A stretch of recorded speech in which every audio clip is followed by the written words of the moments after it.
అందరికీ స్వాగతం. ఈ రోజు మన దేశంలోనే ఎంతో గర్వించదగ్గ చరిత్ర ఉన్న ఒక ప్రదేశానికి కాలంలో వెనక్కి వెళ్దాం. అద్భుతమైన ఉట్నూర్ కోట్ గురించి మీరు ఎప్పుడైనా విన్నారా? ఈ అద్భుతమైన నిర్మాణం ఒకప్పుడు ఈ ప్రాంతాన్ని గొప్ప జిమాన్తో బలంతో పాలించిన గోండు రాజులకు ఒక శక్తివంతమైన చిహ్నంగా నిలుస్తుంది. 17 మరియు 18 శతాబ్దాల మధ్య నిర్మించబడిన ఈ కోట్ కేవలం రాతి గోడ సముదాయం కాదు, అది అభివృద్ధి చెందుతున్న రాజ్యానికి గుండెకాయ. భూమితో ప్రజలతో లోతైన సంబంధానికి పేరుగాంచిన గోండు పాలకులు తమ వారసత్వాన్ని స్థాపించడానికి ఆదిలాబాద్ దట్టమైన అడవులలో ఈ వ్యూహాత్మక స్థానాన్ని ఎంచుకున్నారు. ఉట్నూర్ కోట్ ఈ దూరదృష్టి గల గోండు రాజులతో ప్రారంభమవుతుంది. వారు కేవలం విజేతలు కాదు, వారు ఒక సమాజ నిర్మాత, మరియు వారి దూరదృష్టి ఈ చారిత్రక స్మారక చిహ్నం యొక్క ప్రతి రాయిలో స్పష్టంగా కనిపిస్తుంది. చుట్టుపక్కల కొండలు మరియు దట్టమైన అడవుల ద్వారా ఇది సహజంగా రక్షించబడింది. ఉట్నూర్ ప్రసిద్ధ పాలకులలో ఒక పేరు ప్రత్యేకంగా ప్రకాశిస్తుంది: హనుమంతరాయుడు.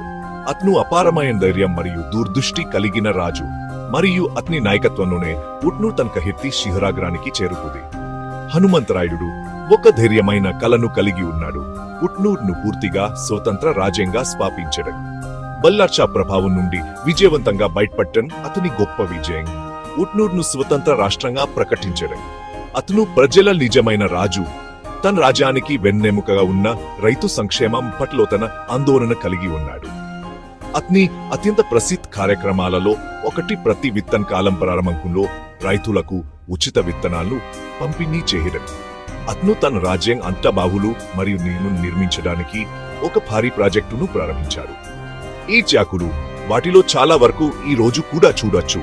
బంజరు భూములను సారవంతమైన పొలాల్లోకి మార్చిన ఇంజనీరింగ్ అద్భుతాలు. హనుమంతరాయుడు ఉట్నూర్కు స్వర్ణయుగాన్ని సృష్టించాడు. ఉట్నూర్ కోట్ ప్రత్యేకమైన గోండు నిర్మాణశాలకి ఒక అద్భుతమైన ఉదాహరణ.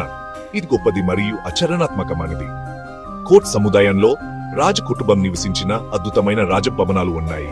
విశాలమైన ప్రాంగణాలు మరియు గొప్ప పకరాత్మక వారసత్వాన్ని తెలియజేసే అందంగా చెక్కబడిన స్తంభాలు ఉన్నాయి. కోట్ రక్తంగోడ లోపల సంస్కృతుల సామరస్యపూర్వక మిశ్రమం చూడొచ్చు. ఒక మసీదు గోండు పాలకుల సమగ్ర మరియు సహన్ స్వభావానికి నిదర్శనంగా నిలుస్తుంది. కోట్ యొక్క అత్యంత ఆకట్టుకునే లక్షణాలలో ఒకటి దాని అధునాతన నీటి నిర్వహణ వ్యవస్థ. నీటిలోకి దిగే మెట్లు ఉన్న అనేక పెద్ద బావులు బహోలీలు అని పిలుస్తారు. ఇవి కోట్ నివాసితులకు జేడాది పొడవునా నీటి సరఫరాను నిర్ధారించాయి.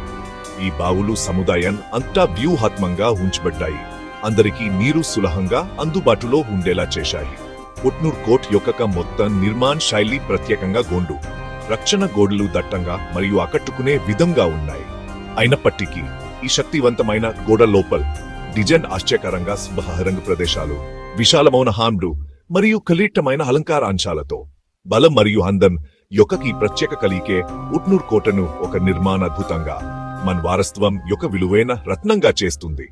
ఈ రోజు ఒకప్పుడు అద్భుతమైన ఉట్నూర్ కోట్ శిథిలావస్థలో ఉంది, కాలగమనానికి నిశ్శబ్ద సాక్షిగా నిలుస్తుంది. అయినప్పటికీ దాని శిథిలావస్థలో కూడా కోట్ మర్చిపోబడలేదు. స్థానిక గోండు మరియు ఇతర గిరిజన వర్గాలకు ఇది ఒక పవిత్రమైన మరియు సజీవ వారసత్వ ప్రదేశంగా మిగిలిపోయింది. గిరిజన ప్రజలు తమ రాజులకు మరియు దేవతలకు నివాళులర్పించడానికి ఇక్కడ గుమిగూడతారు, సాంప్రదాయ నృత్యాలు చేస్తారు మరియు తరతరాలుగా అందించబడిన పాటలు పాడుతారు. ఈ ప్రదేశం యొక్క అపారమైన చారిత్రక మరియు సాంస్కృతిక విలువను గుర్తించి ఒక శుభవార్త ఉంది. ప్రభుత్వం నిధులు కేటాయించింది మరియు ఉట్నూర్ కోట్ పునరుద్ధరణ కోసం ప్రణాళికలను అభివృద్ధి చేస్తోంది. ఈ విలువైన స్మారక చిహ్నాన్ని సంరక్షించడమే కాకుండా దానిని ఒక ప్రధాన పర్యాటక కేంద్రంగా అభివృద్ధి చేయడమే లక్ష్యం. ఈ ప్రాజెక్ట్ మన వారసత్వాన్ని రక్షించడమే కాకుండా పర్యాటకం ద్వారా స్థానిక సమాజానికి కొత్త అవకాశాలను సృష్టిస్తుంది. ఒక స్థానిక జానపద ఉంది. రాజ్యం దాని శిఖరాగ్రంలో ఉన్నప్పుడు కోట్ యొక్క ప్రధాన బావి రాణి బావోలి అని పిలుస్తారు. నీటితో మాత్రమే కాకుండా సంపన్నమైన ఆయుష్కరమైన రాజ్యం యొక్క ప్రతిబింబాలతో నిండి ఉందని చెబుతుంది.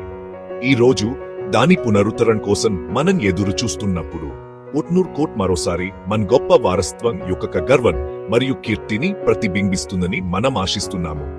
ఇది కేవలం ఒక శైలం కాదు, ఇది మన గుర్తింపుకు చిహ్నం, అపారమైన గర్వానికి మూలం మరియు మన గతం అందరి చేత జరుపుకోబడే మరియు ఆదరించబడే భవిష్యత్తుకు ఆశాదీపం.